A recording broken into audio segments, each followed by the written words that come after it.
करतोय। हेडलाइन्स प्रायोजक राम बंधू आचार, आपला टेस्ट पार्टनर।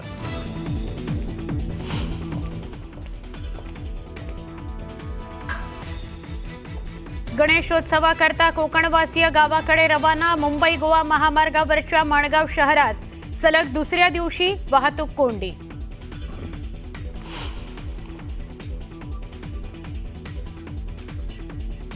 परप्रांतीय नागरिकाला मारहाण केल्याप्रकरणी गुन्हा दाखल। मनसे पदाधिकाऱ्यांसह स्थानिकांवर गुन्हे दाखल। वाहनाचा धक्का लागल्यावरून झाला होता वाद।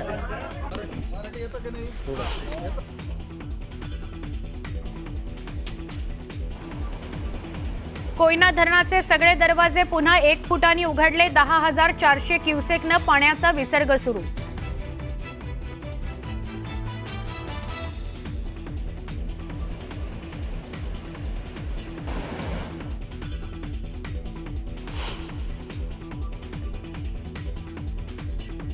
उजनी धरणातून सोडलेल्या पाण्यामुळे भीमा नदीनं ओलांडली धोक्याची पातळी।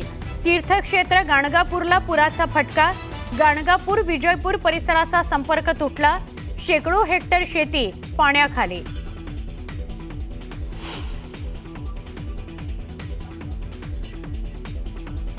गणेशोत्सवाकरता कोकणात निघालेल्या प्रवाशांच्या बसला मुंबई गोवा हायवेवर भीषण आग। सुदैवानं बचावले 44 प्रवासी।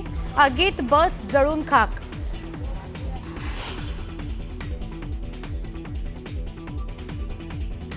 रत्नागिरी जिल्ह्यात वशिष्ठी नदीवरील पिंपळे ते खडपोली दरम्यानचा पूल पडला। सुदैवानं वाचला रिक्षा चालक। दसपटीकडे जाणारी वाहतूक बंद।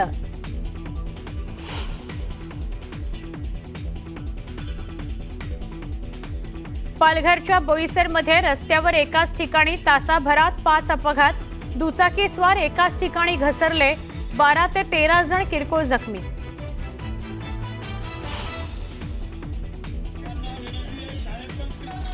मुंबईला निघण्यापूर्वी बीडच्या मांजरसुंबा इथं आज जरांगे अंतिम निर्णायक बैठक घेणार। सभेकरता मोठ्या संख्येनं मराठा बांधव हजर राहण्याची चिन्ह।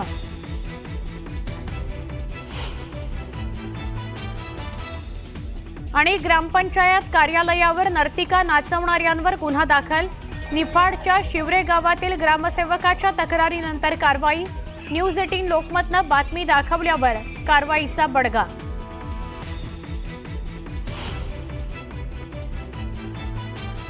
पावसासंदर्भातल्या ठिकठिकाणच्या काही महत्त्वाच्या बातम्या आपण पाहणार आहोत। राजस्थानमधील बुंदी इथे मुसळधार पावसादरम्यान एक मोठं बचाव कार्य हाती घेण्यात आलंय। देलुंडा शहराजवळील मालियो की बादी बेटावर अडकलेल्या 162 लोकांना लष्कर, NDRF आणि SDRF पथकानं संयुक्त मोहिमेत सुरक्षितपणे वाचवलं। सततच्या पावसामुळे शेती आणि वस्त्या या पाण्याखाली बुडाल्यात आणि बेटांमध्ये रूपांतरित झालेल्या आहेत, जिथे गावकऱ्यांचे जीव धोक्यात आलेत। प्रशासन आणि पोलिसांच्या आवाहनावरून तिन्ही पथकांनी बोटी वापरून 6 तास सतत काम केलं आणि सर्व गावकऱ्यांना सुरक्षित ठिकाणी नेलं।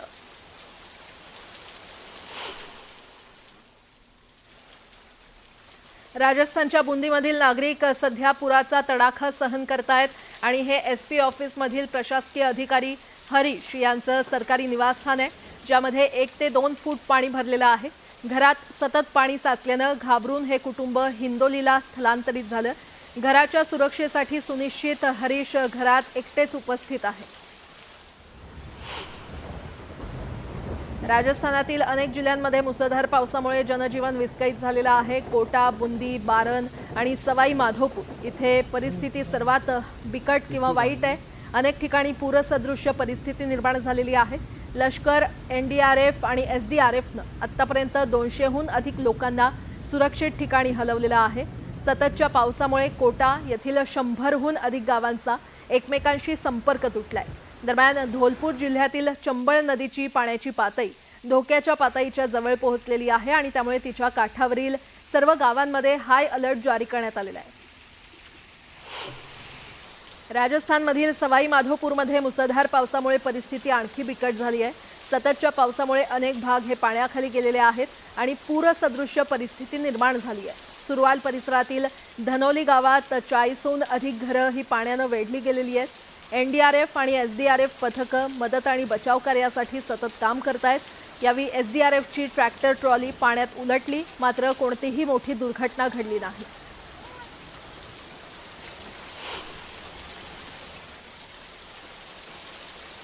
तर दुसरीकडे सततच्या पावसामुळे जयपूरच्या आमेर किल्ल्याची 200 फूट लांबीची भिंत कोसळलेली आहे। या अपघातामुळे तिथे हत्तींच्या सेवेवर बंदी घालण्यात आलेली आहे।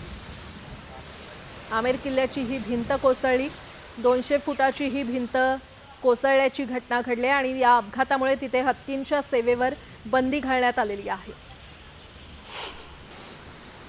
गुजरातमधील जुनागड येथील गिरनार पर्वतावर मुसळधार पावसामुळे दामोदर कुंड अचानक पाण्याखाली गेलाय। पाण्याचा प्रवाह पाहून पितृ तर्पणासाठी आलेले लोक इथे थांबलेले आहेत। सुरक्षेच्या कारणास्तव दामोदर कुंडात लोकांना प्रवेश करण्यास सध्या बंदी आहे, तर तिथे कडक पोलीस बंदोबस्त ठेवण्यात आलेला आहे।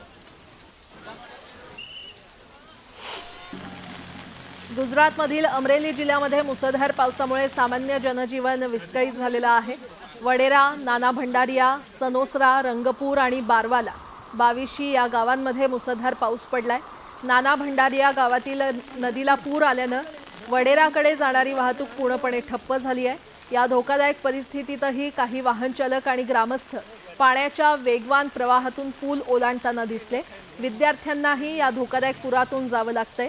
प्रशासनानं नागरिकांना सावधगिरी बाळगण्याचं आणि जोखीम न घेण्याचं आवाहन केलंय।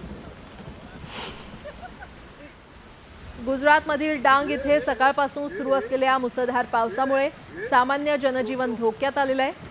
नद्या आणि नाले दुथडी भरून वाहत आहेत आणि अनेक कॉजवेवरून पाणी वाहत आहे। निंबरपाडा गावात कॉजवे ओलांडताना एक तरुण जोरदार प्रवाहात वाहून गेला। सुदैवानं त्याच्या साथीदारानं खूप प्रयत्नानंतर त्याला बाहेर काढलं। या घटनेचा व्हिडिओ देखील समोर आलाय। गुजरातमधील सुरतमधील ग्रामीण भागात 3 दिवसांपासून सुरू असलेल्या सततच्या पावसामुळे नद्या आणि ओढे दुथडी भरून वाहत आहेत। मांगरोळ तालुक्याची जीवनरेखा मानल्या जाणाऱ्या कीम नदीमध्ये पाण्याचा जोरदार प्रवाह दिसून येतोय। वेळाच्या गावाला जोडणारा कीम नदीवरील कमी उंचीचा पूल हा पाण्याखाली गेलाय, ज्यामुळे गावाचा इतर भागांशी असलेला संपर्क तुटलेला आहे आणि वाहतूक थांबली आहे। उत्तराखंडच्या चमोलीमधील थराली गावात ढगफुटी झाल्यानं हाहाकार माजलेला आहे। रस्त्यांवर नदीप्रमाणे पाणी वाहू लागले, तर ठिकठिकाणी मलबा कोसळल्यानं रस्ते बंद झालेत। थराली बाजार आणि चेपडो गावाला मोठा फटका बसलेला आहे। ढगफुटीमुळे 10 पेक्षा अधिक वाहनांचं नुकसान झालंय आणि यामध्ये एका रुग्णवाहिकेचा देखील समावेश आहे। तसंच 12 घरं आणि दुकानं पूर्णपणे उद्ध्वस्त झाली आहेत, तर हॉटेल आणि इतर व्यावसायिक प्रतिष्ठानांचं देखील नुकसान झालेलं आहे। प्रशासनानं आतापर्यंत 33 लोकांना बाहेर काढलेलं आहे आणि त्यांना कुलसारी येथील मदत केंद्रांमध्ये ठेवण्यात आले। चेपडोन गावातील 6 जखमींना हेलिकॉप्टरनं ऋषिकेश एम्समध्ये पाठवण्यात आले।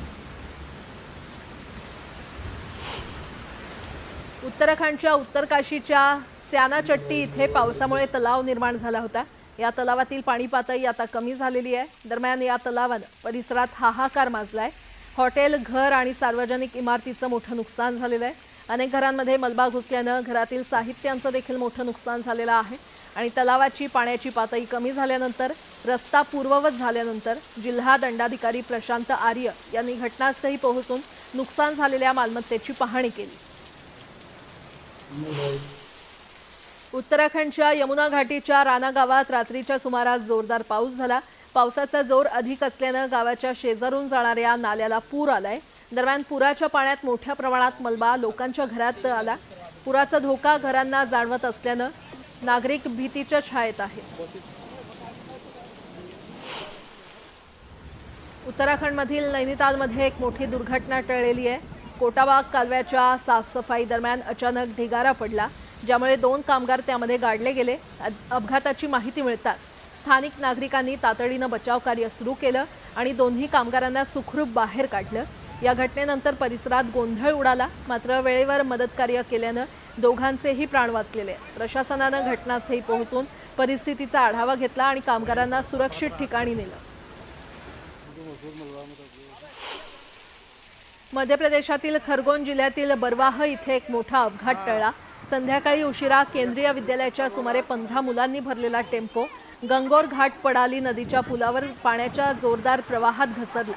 टेम्पोचं मागचं चाक हे पुलावरून घसरलं. सुदैवानं घटनास्थळी उपस्थित असलेल्या नागरिकांनी टेम्पो पकडला आणि मुलांना सुरक्षितपणे बाहेर काढलं आणि त्यांना पूल ओलांडण्यास मदत केली.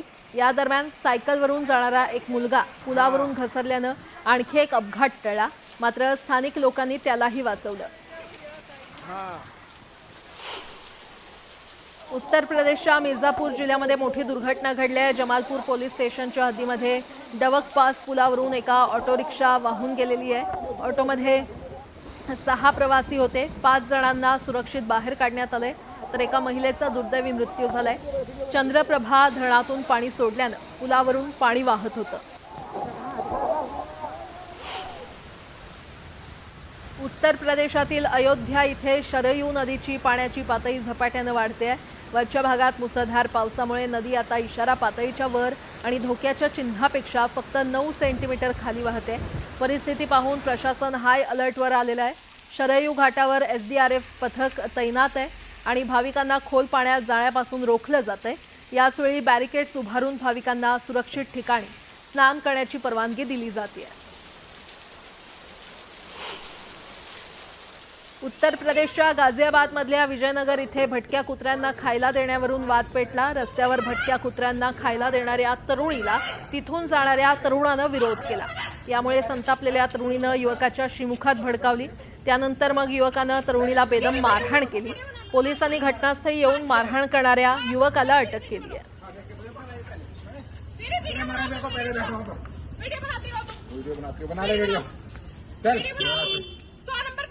मैं 100 नंबर पे मैं करता हूँ 100 नंबर पे